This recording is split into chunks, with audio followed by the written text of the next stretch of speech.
పెరుగుతున్న ఎండలు ఎల్నిలో ప్రభావాన్ని దృష్టిలో ఉంచుకొని పశు సంరక్షణ కోసం సమగ్ర కార్యాచరణ ప్రణాళిక అమలు చేస్తున్నామని రాష్ట్ర పశుసంవర్ధక శాఖ డైరెక్టర్ దామోదర్ నాయుడు తెలిపారు. వేసవిలో పచ్చిమేత కొరత రాకుండా 11,000 మెట్రిక్ టన్నుల పశుగ్రాస విత్తనాలను అన్ని జిల్లాలకు సరఫరా చేస్తున్నట్లు చెప్పారు. ఉచితంగా పచ్చగడ్డి పెంచుకునేందుకు హరిత గోపాలం పథకం ద్వారా 70,000 రూపాయలు ప్రభుత్వం అందిస్తుందన్నారు. వేసవిలో పశువుల దాహర్తి తీర్చేందుకు రాష్ట్ర వ్యాప్తంగా 18,000 నీటి తొట్టెలు ఉండగా స్థానిక పంచాయతీల సహకారంతో వాటిలో నీటిని నింపుతున్నామని చెబుతున్న డైరెక్టర్ దామోదర్ నాయుడుతో మా ప్రతినిధి సూర్యారావు ముఖాముఖి.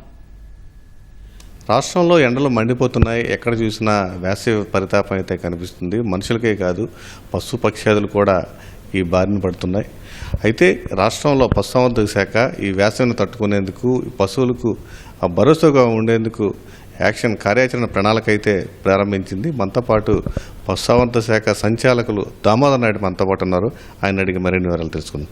సార్, ఈ సమ్మర్ యాక్షన్ ప్లాన్ ఎలా ఉండబోతుంది, ఎలా అమలు చేస్తున్నారు?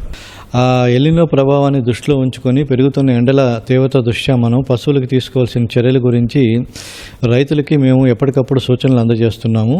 అంటే పశువుల్ని ఎప్పుడు మేతకు వదిలిపెట్టాలి, అదేవిధంగా పశువులకి వడదెబ్బ లక్షణాలు ఎలా ఉంటాయి, వడదెబ్బ సోకినప్పుడు వెంటనే సమీపంలో ఉన్న పశు వైద్యుని సంప్రదించడం వల్ల వాటికి వైద్యం చేయించి వాటి ప్రాణాపాయం నుంచి మనం కాపాడుకోవడానికి అవకాశం ఉంటుంది. సో దీంతో పాటుగా మనము వేసవిలో పశుగ్రాస కొరత రాకుండా తీసుకోవాల్సిన చర్యల గురించి కూడా మేము చెప్తున్నామండి. ఈ పశుగ్రాస కొరత అనేది కనిపిస్తుంది. అన్ని చోట్ల గడ్డి లేకపోవడం వల్ల రైతులు ఎలా వీటిని సమకూర్చుకోవాలి?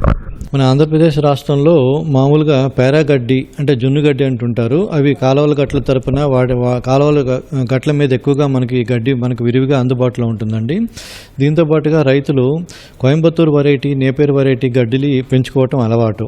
ఈ విధంగా రాష్ట్రంలో మనకు దాదాపు 148,000 ఎకరాలలో మనకు పశుగ్రాసం అనేది కంటిన్యూస్గా అన్ని జిల్లాల్లో అందుబాటులో ఉందండి. కానీ వేసవిలో ఈ పశుగ్రాసం ముఖ్యంగా పచ్చి మేత కొరత అనేది ఎక్కువగా ఉంటుంది కాబట్టి వాటికి మనం ఈ పచ్చి మేతను అధిగమించడానికి మేము డిపార్ట్మెంట్ తరఫున మేము పశుగ్రాస విత్తనాలను కూడా మేము సరఫరా చేస్తున్నామండి. ఈ సంవత్సరం మేము దాదాపు 1,100 మెట్రిక్ టన్నుల పశుగ్రాస విత్తనాలను అన్ని జిల్లాలకి సరఫరా చేయడం జరిగింది.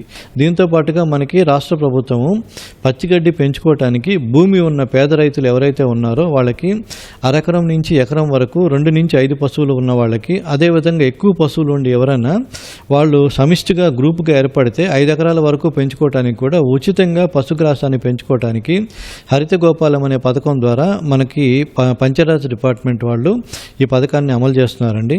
సో ఎవరైనా గ్రామాల్లో సమిష్టిగా ఎవరైనా చేసుకోవాలంటే ముఖ్యంగా డ్వాక్రా మహిళలు కానీ వాళ్ళు ఎవరైనా వాళ్ళకి భూమి ఉంటే అందులో 5 ఎకరాల వరకు పండించుకొని ఈ పశుగ్రాసాన్ని వేసవి కాలంలో ఇతర రైతులకి వాళ్ళు ఖరీదుకు అమ్ముకోవడానికి కూడా అవకాశం ఉందండి.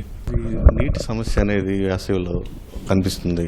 ఈ నీటి సమస్యను అధిగమించడానికి రైతులు ఏం చేయాలి? ప్రభుత్వ పరంగా ఏమైనా మనకు సహకారం అందుతుందా?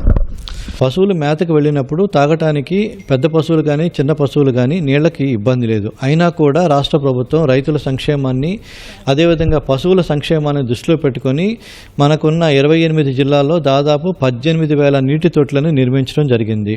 సో ఈ నీటి తొట్లలో నింపే బాధ్యతని స్థానిక సంస్థలకి ముఖ్యంగా గ్రామ పంచాయతీలకి అప్పచెప్పడం జరిగింది.